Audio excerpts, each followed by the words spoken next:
दोस्तों, जब मर्द का स्पर्म औरत के एग को फर्टिलाइज करता है तो बच्चा पैदा होता है। अब जो बच्चा पैदा होता है वो लड़का होगा या लड़की, ये मर्द के क्रोमोसोम्स पर इन्हिसार करता है। एक मेल के स्पर्म सेल्स के अंदर XY क्रोमोसोम्स पाए जाते हैं, जबकि फीमेल के एग के अंदर XX क्रोमोसोम्स पाए जाते हैं।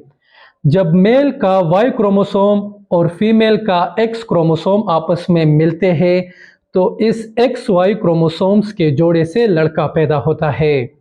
और जब मेल का X क्रोमोसोम और फीमेल का भी X क्रोमोसोम आपस में मिलते हैं तो इस XX क्रोमोसोम्स के जोड़े से लड़की पैदा होती है। दोनों लड़के और लड़की के पैदा होने के चांसेस बराबर होते हैं, क्योंकि एक मेल के अंदर जितने X स्पर्म्स होते हैं उतने ही Y स्पर्म्स भी होते हैं।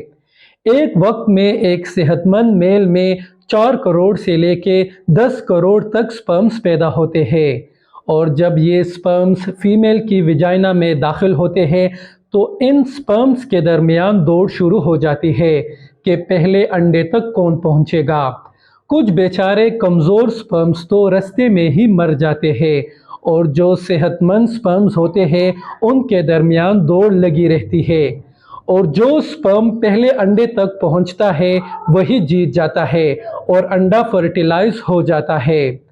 अब अगर तो X स्पर्म पहले पहुंचता है तो लड़की पैदा होगी, और अगर Y स्पर्म पहले पहुंचता है तो लड़का पैदा होगा। यहाँ पर आप औरत को कुछ नहीं कह सकते कि उसने लड़का पैदा कर दिया है या लड़की, क्योंकि यहाँ पर दोनों के कंट्रोल में कुछ नहीं होता, बस कुछ स्पर्म्स की रेस पर इन्हिसार होता है। तो दोस्तों, हम उम्मीद करते हैं आपको आज की वीडियो अच्छी और इन्फॉर्मेटिव लगी होगी।